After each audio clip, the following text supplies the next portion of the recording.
Well, hello everyone, and welcome back to Red Dragon TV. Another lockdown chat. This time we've got James Hubbard with us. James, first of all, thanks for joining us. How's you during lockdown?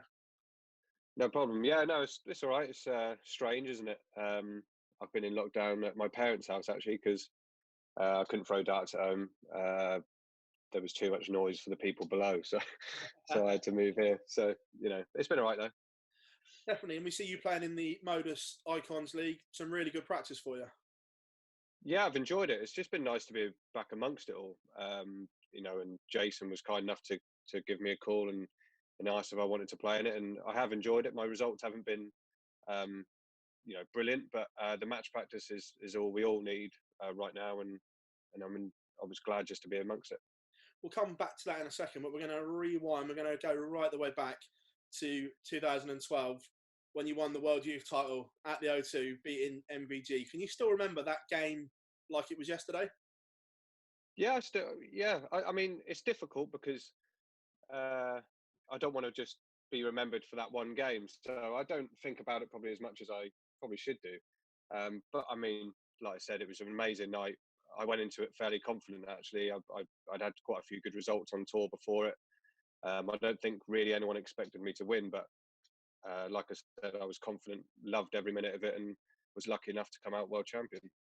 What was it like after winning that, being announced as the World Youth Champion coming into events? Superb. Like I said, it was just an amazing night, an amazing feeling to be able to win it. And I remember going to Crawley, I think it was a week or so after, for a European qualifier. I think it was for Berlin. And the whole room stood up and clapped me as I walked in. It was, really nice touch of them all. And like I said, just incredible. And I'm so glad that I won it. From there, that opened a lot of doors during that time, didn't it? Like the Grand Slam, the Worlds, and everything like that opened up a huge opportunity for yourself. But 2013, 2014 time. Yeah, and I felt like I took advantage of them. I don't think the 2012 was a good year for me. I even qualified for the match play that year, seeded at the UK Open. It just all went a little bit ping tong after that. I'm not really too sure exactly why, but pressures are difficult. But just to be amongst the elite of the PDC on TV was great, and I didn't feel out of place. From there, that massive high, like you said, where then the slippery slope started.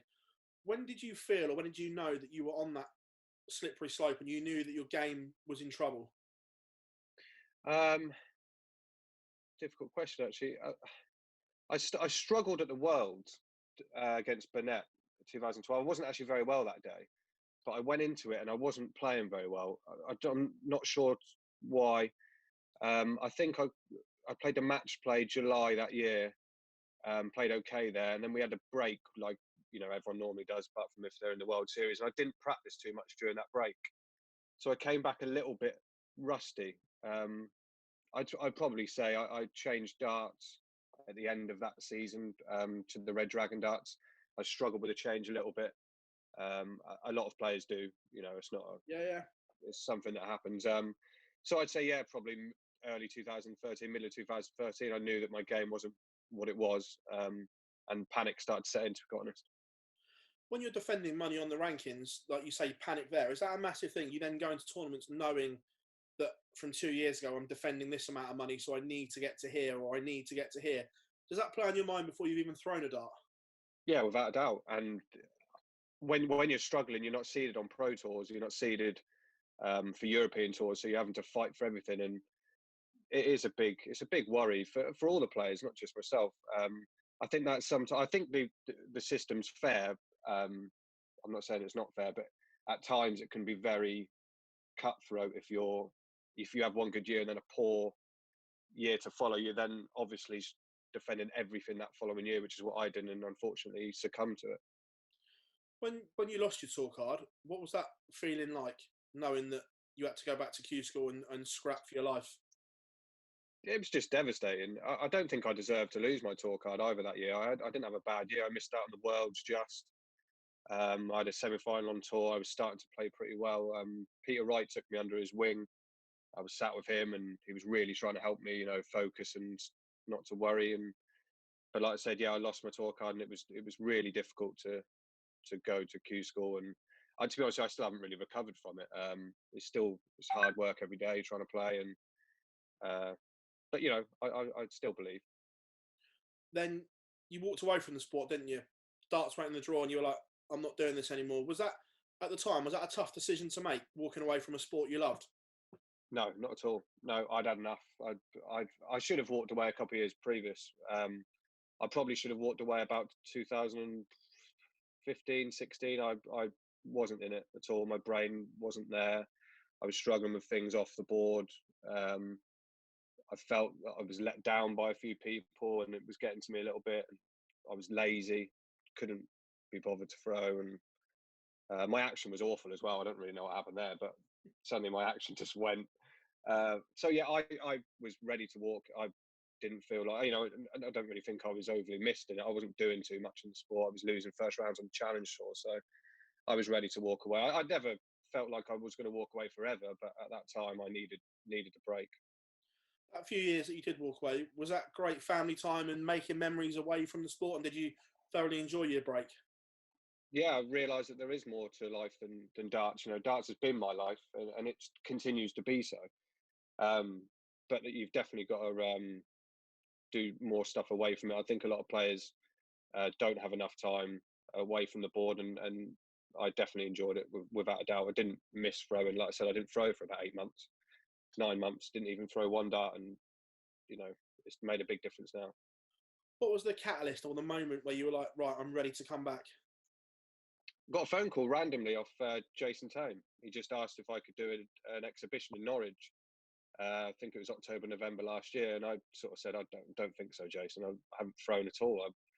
And he was like, look, you know, I'll leave it up to you. Let me know. And so I rang up my dad, and Dad said, look, why don't you just throw a little bit at home and see if you fancy it, you know? So I threw for about an hour and thought, oh yeah, why not? Let's give it a go. So had about a month's practice before it, maybe not even that, and went to the exhibition, loved it. So thought, you know, let's have a go. And everyone was great there. Done it with Peter Wright, Barneveld, and Ryan Meikle, and they're all lovely. And you know, I played quite well that night, so I thought, you know, might have a little think of Q School. Then from there, was it a big decision to jump back into the professional game again? Yeah, Like, it was big. like Yeah, what yeah. you've been through already? Yeah, yeah, definitely. I felt different though. My action felt good again. My brain was fine. You know, I was happy in my personal life. My dad was giving me time off work to play, and we just thought we'd give it a go. And you know, I didn't have any shirt sponsors or anything. It was complete, you know, change of, you know, everything I'd known. So we just thought, you know, let's do it off our own back and have a go. And you know, I'm quite enjoying it actually. Up your neck of the woods as well, there are a few good pros up there. Peter Wright, Merv King, Ryan Meikle, all up that way. So I'm guessing, has practice been good? And you still in touch with the likes of Peter and Merv, especially, who you practiced with back in the day? Yeah, yeah. I wouldn't. I'm not as in touch with everyone as I was. Like I said, I've just sort of been trying to do it different this time, and just, you know, keep myself to myself. You know, try very hard in everything I'm doing, making sure that my practice is right. But I will eventually start to, you know, give Merv a call, practice with Merv again, and do all that sort of thing. Practice with Peter. I do want to do that again. I just still don't think I'm quite ready for it. You know, obviously they're playing week in, week out, and I don't really want to walk into, you know, Merv's an unbelievable practicer, so I don't really think I fancy that at the moment. As well, and before the lockdown, played back on the Pro Tour for the first time. What was that Yeah, like, walking through those doors again for that first time? strange, very strange. I actually looked it up. I think my last Pro Tour was 2015. So it's strange. I really good experience though. Everyone again was very welcoming, and sat down again with Peter and Joe, and they were really good with me. And even my dad came. He hadn't been to watch me for quite a while. It didn't go to plan. It was probably a little bit too early for me, but it's just, I knew that I was doing the right things to be even getting a chance to play on the Pro Tour. So, you know, it's going in the right direction, and hopefully it'll continue. And with the Modus Live League, I'm guessing when the Challenge Tour and the Pro Tour perhaps does start back up, the amount of practice that you put in, you're going to fancy your chances to do some damage early on, because you're not going to be going in cold like maybe summer. Yeah, no, exactly, and that is the beauty of this Modus League. You know, just to be given the opportunity to have match practice. Um, Lockdown came at such a bad time for me. Really, typically I could make a little comeback and have a good little run on the Challenge Tour, sat 10th, you know, in a good position to really mount a attack on getting a tour card, and you know, got on the Pro Tour. So it's been a nightmare really. But like I said, Modus have been brilliant, giving me the chance to play in these in this live league. And like you said, yeah, I'll be ready for when it all starts up, and hopefully it'll be soon. Guessing the perfect scenario for you is to finish top of the Challenge Tour, so you don't have to go to Q School and you get that card automatically.